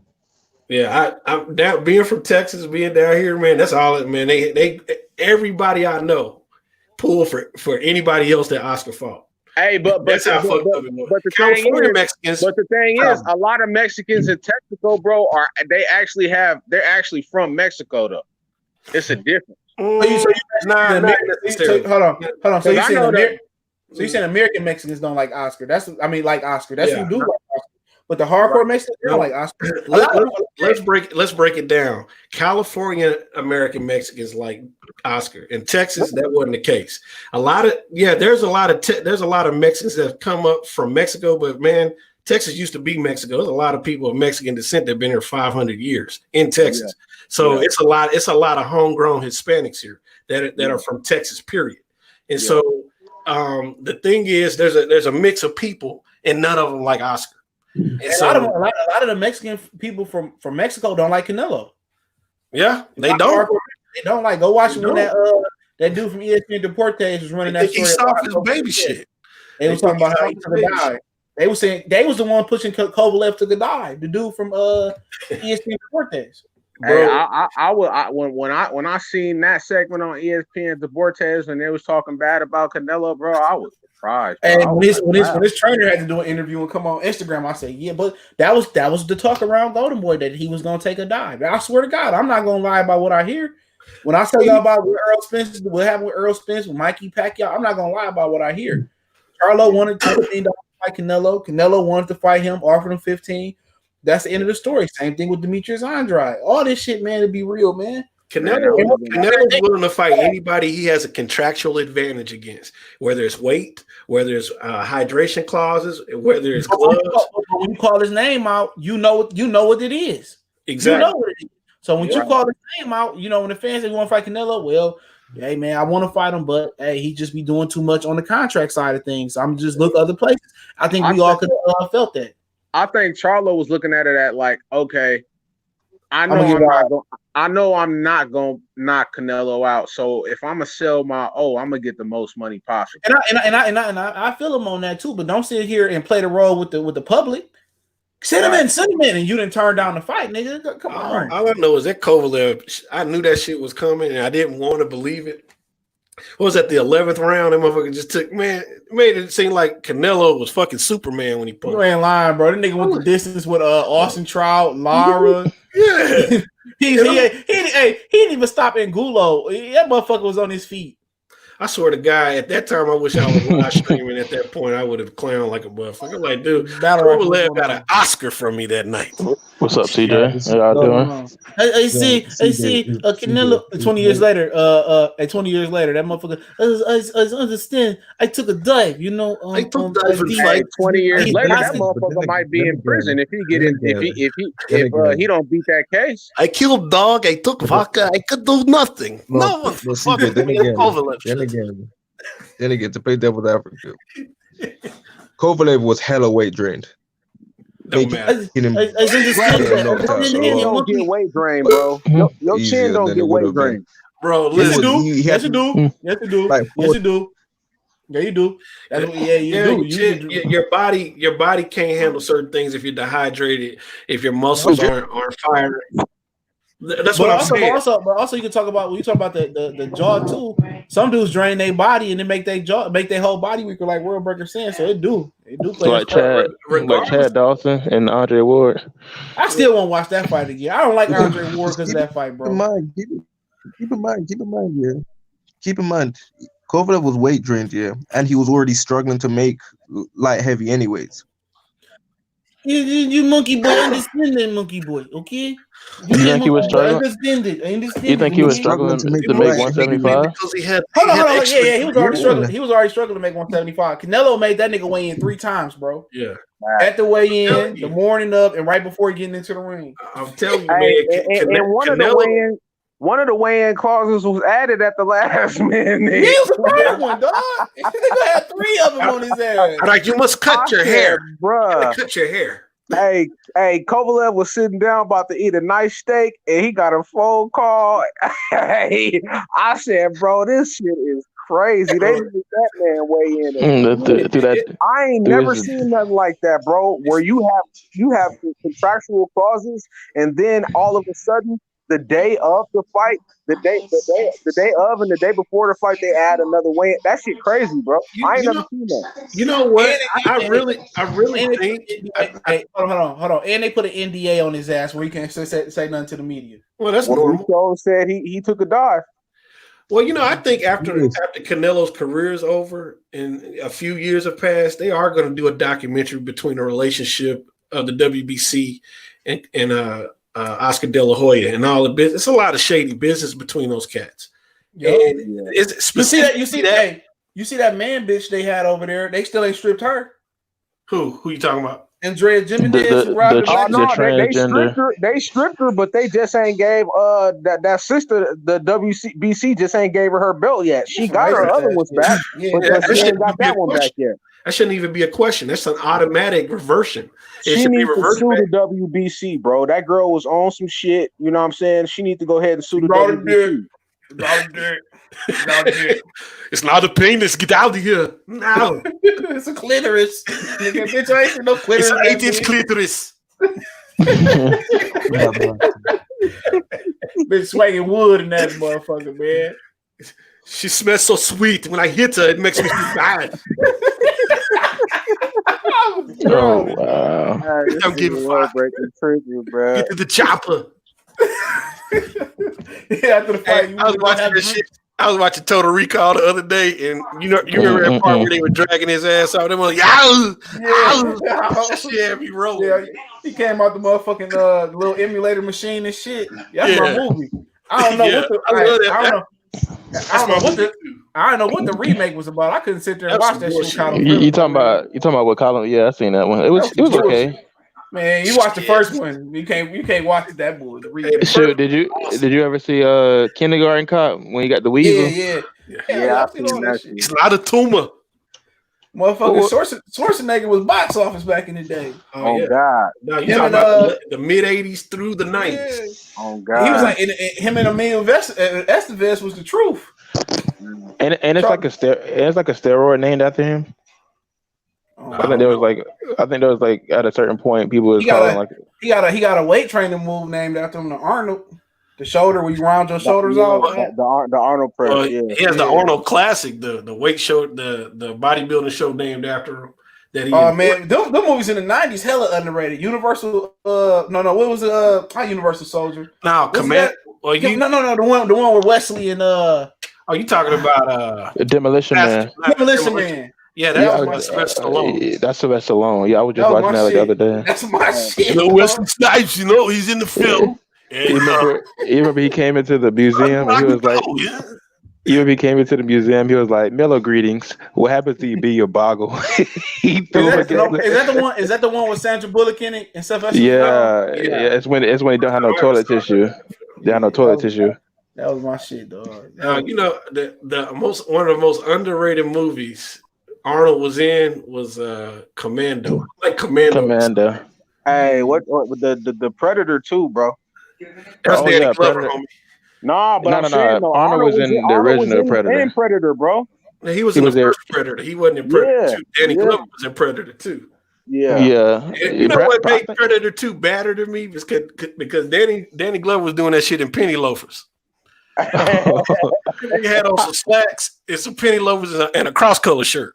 Hey, I don't know. I never really liked Predator 2 as much as Predator 1. Predator 2 was like all over the place for me, man.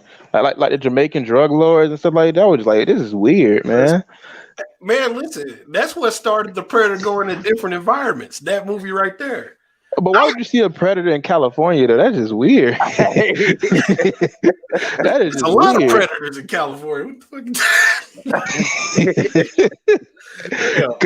The first one was when you got De La Hoya running around California. What are you talking about? He said, "Hey, bro, we ain't gonna have no California bashing, bro. With you, East Coast Oscar De La Hoya, you had Mike McCullum. Hold on. You have Oscar De La Hoya. You had Mike McCullum, the body snatcher. Now you got De La Hoya running around California, the booty snatcher and shit.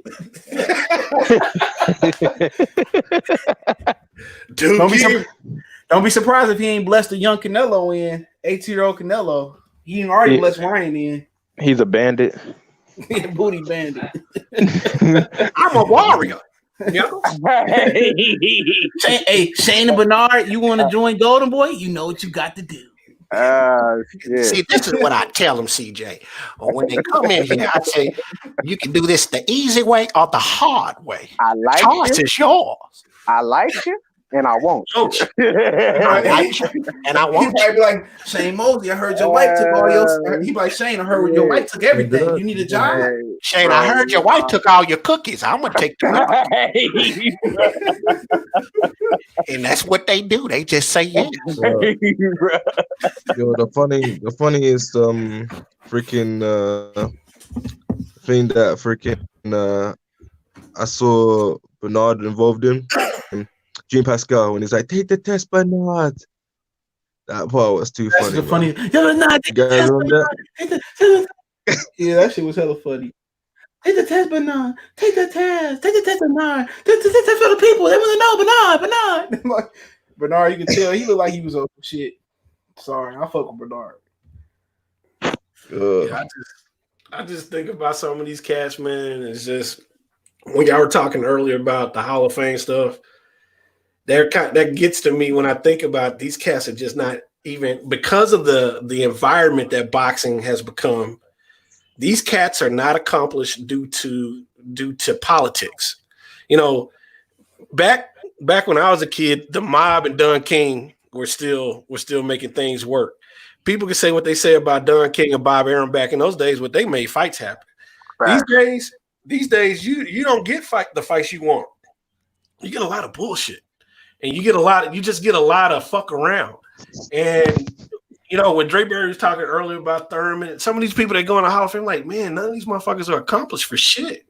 Yeah, well, but it's what we got to pick from, bro. It's like, you know, I mean, I look at it like this: when they was doing an interview with Errol, and this motherfucker had the nerve to say, if you look at my taxes and Bud's taxes at the end of the year, bet you I make more money. I said, oh yeah, this nigga ain't about boxing, man. This nigga ain't about boxing, man. Yeah, he talking about. I ain't never heard Bud talk about how much money he make, bro. Honestly, real talk, bunch of divas, man. Real talk. Some of these guys getting in the Hall of Fame is like Papa Jones getting in the NBA Hall of Fame. The only sport that's remotely close to a golden era is the NFL in America. Yeah. What other sports you know? Tennis is is no real American men no more. No. Baseball, basketball. But the NFL Hall of Fame is starting to be politics. You ain't lying, bro. Yeah. Hey, look at this. Terrell Davis got 10,000 fucking rushing yards, and he got in the Hall of Fame first ballot. Man, get off my man's, bro. My man's was explosive. Look here. Hold on. Because his knee. I don't, bro. It don't. Without him, John Elway don't got too Oh my gosh! Without him, John Elway Terrell Davis is not a Hall of Fame running back. Yes, he is, bro. Yes, he is, man. Stop hating, nigga. Stop hating your money. Roger Craig was the first running back to have 1,000. I ain't trying to care about Roger Craig. Davis. I'm trying to put it into perspective. If you just say Craig James, bro. Hey, no, Roger Craig. Roger Craig had 1,000 yards rushing and 1,000 yards receiving as a fullback. The following year, they put him to tailback. He had 1,000 yards. Hold on, bro. Let me speak.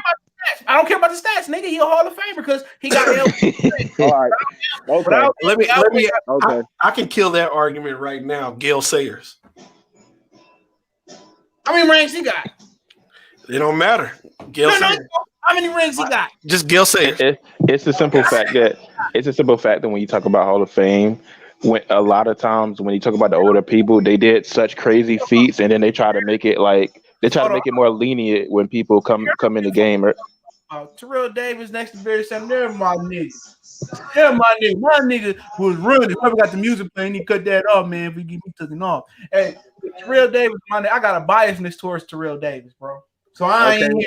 Terrell Davis slander on my channel. Hey, I didn't say. Hey, it's not no. Hey, hold on. Just because I said 2,000 yard seasons, or am I mistaken? Hey, just because I said he got 10,000 yards and he got into the Hall of Fame, that don't mean that he wasn't a good running back, bro. Terrell Davis was a damn good running back, but I don't think he's a Hall of Famer. Would you say Jim Brown was a Hall of Famer at 10,000? Hell yeah. That motherfucker averaged 10 yards a carry in the season. Hold on. Without Terrell Davis, dude, Elway would have had Super Bowl, bro. Because he went to 3, I believe, and lost all 3. He would have some. I remember. Like my old Cougar. I remember he lost to the Niners 10-55. I remember. I don't know if he went to 3 before Terrell Davis broke. I think it was more than one. The only one I remember is against the Niners. I don't remember no other ones, bro. I think he went to 3 with the Broncos and 1 2. I thought he went to 5 Super Bowls. It was 3. He went to 5 Super Bowls, bro. Okay, well, I don't remember. It was at least 4, but because he did. I thought Cincinnati was the one that lost 55-10 against the Niners. It was Cincinnati. That was Boomer Esiason got their ass whooped. No, against the Bengals, it was 21-26. It was 21-26 against the Bengals. It was 21. Daniel Bruns had that stop at the goal line against the Cincinnati Bengals, where he tackled that motherfucker on the goal line, just like Dre Greenlaw did against the Seattle Seahawks this year. And they compared those two plays. It was 21-6 with the Bengals. Well, Andre Bailey said he went to 5. So I thought it was 5. Okay, all right. Well, yeah. Like I said, bro, I ain't shitting on Terrell Davis. The motherfucker was great, but when he started having them concussion and the migraines, and then that knee shit, he was just out of the game. 10,000 yards, bro. I don't know. And he lost his first 3 with Dan Reed. Remember, that's because why Dan Reed finally got over the hump with the Rams. Remember, that was the whole thing about it. Yeah, because that was the year he's doing the Cabbage Patch. He lost Montana and them niggas. I know he mad as hell. No, that was the same AFC. I'm not talking to sorry ass Bills. But yeah, he was going 4 straight years and lost to the Cowboys. The Bills was like the Portland Trailblazers in the 90s. Them motherfuckers stayed going to the dance and couldn't get over the hoop. Those 4 Bill teams would have D-rolled the whole league today. Them motherfuckers were talented. They just couldn't. They could just them and the Houston Oilers. Bad. They kept losing to iconic teams. They lost to the Cowboys. They just went to iconic teams. They lost to the Giants and Redskins. They lost to all NFC East teams. That's how strong the NFC East was in that era. It was ridiculous, And so, in the Houston Oilers, it should have been an All-Texas Super Bowl in '92, and they fucked that off in the second half. Yeah. The one Super Bowl that stand out to me is when Randy Moss and them niggas didn't go. I cried, man. I said my grandma and cried. This nigga was it Morton or Gary? He hasn't missed a kick in 5,000. Hold on, CJ. Did you just say you cried? Hell yeah, I cried, man. I wanted, man. Nigga, what the fuck? Oh, bro, because you was a Randy Moss fan? No, that shit. Look, I thought that was. CJ, I'm gonna tell you something. I have a gripe that's older. The fact that the Cowboys were supposed to draft that cat. Could you imagine them with Michael Irvin and Randy Moss on the other side? And every time they played against the Cowboys, Randy Moss. Y'all don't understand. That Super Bowl would have been the greatest Super Bowl ever played between Railway niggas and the Vikings. They was 15-1, nigga. They beat the shit out the Lions. I didn't even care they beat the shit out the Lions. They was cold, dog. That would have been the greatest Super Bowl ever played. The Atlanta Falcons get in there and get fucking blew out. They got blew out, bro. Like, it wasn't even competitive, bro. Jamal Anderson, Dirty Bird, they was getting stumped out. Yeah, Jamal Anderson, that's another flash in the pan. Jamal Anderson had 10,000 yards rushing. Shit, if you want to be technical. So you telling me he deserved to be in the Hall of Fame? I'm talking about at his peak. I'm just saying, he had 10,000 motherfucking yards rushing. Do he deserve to be in the Hall of Fame? Did he win 2 Super Bowls back to back? Did he do that? Hey, they had Shannon Sharp, they had Rod Stewart, and they had Ed McCaffrey, bro. Hold on. You just throwing out numbers. That nigga he barely got 5,300 yards rushing. Hey, he got 5,000. He got 5,336 rushing yards. Jamal Anderson, stop playing with me, bro. Yeah. I'm looking up now, man. Do you like Aaron Rodgers? Rodgers is not even in the GOAT conversation. Aaron Rodgers, bro. Nah. I like Aaron Rodgers as a quarterback, but not. You do the way he be getting down on Dallas. He be getting down on y'all ass. He played Dallas. I'm not married to football like that, so I don't give a shit. We gotta take fandom out of it, bro. Aaron Rodgers is a bad motherfucker. Yeah, that dude got an arm on him. That ain't top 5, nigga. That nigga ain't top 5. He could be 6, 7, 8, 9, 10. He ain't top 5. What he won? I got a more personal question. Can the Baltimore quarterback continue what he's doing? No. You gotta play for No. You talking about Jackson? Yeah. Talking about Jackson? No.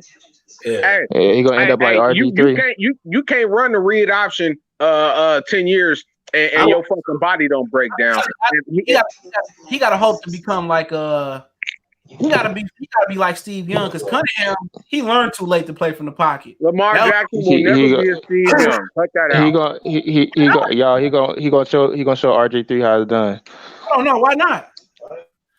What? I'm not saying RG3. You know what happened to RG3? Hold on. Let me talk to Dre for a minute. I'm not saying he gonna be Steve Young, but why couldn't he make that maturation process? It's not gonna happen. Why not?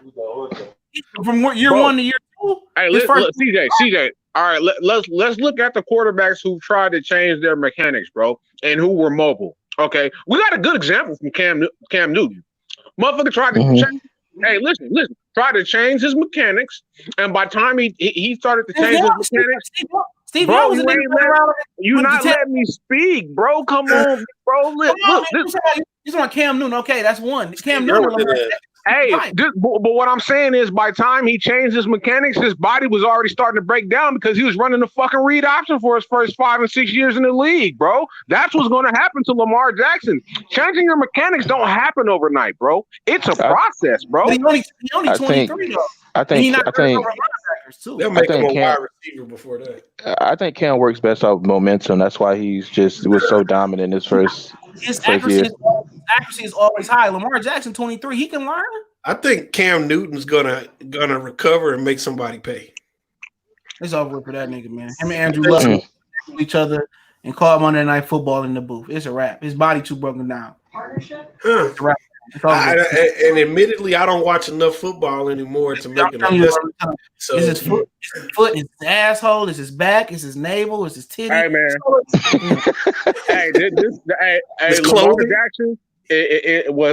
He's talented, but all of this, he better than Michael Vick. Motherfuckers need to cut that out, man. Hold on. He got an MVP. Nigga, he ain't better than no Michael Vick, bro. Let's cut that out, bro. But he got an MVP. He broke his records, bro.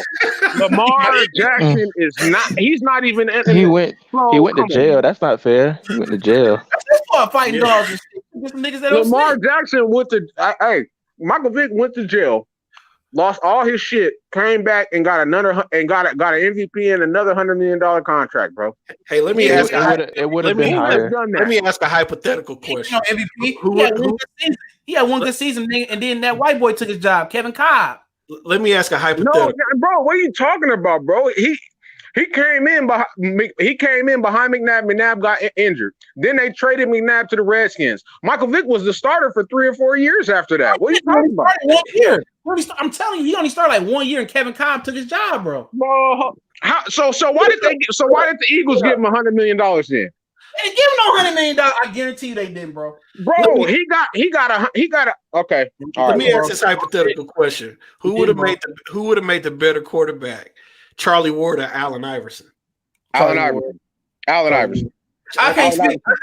I can't speak on Allen Iverson's football career because I didn't watch it, but I knew Charlie Ward was a bad motherfucker. Allen Iverson was a bad motherfucker. But he didn't play at the collegiate level. That's the only problem. That's one where I can't judge him though. But Charlie Ward got championships. Oh, I gotta go, y'all. I gotta pick my girl up. I gotta go. Appreciate it. We gotta continue this debate another time, man.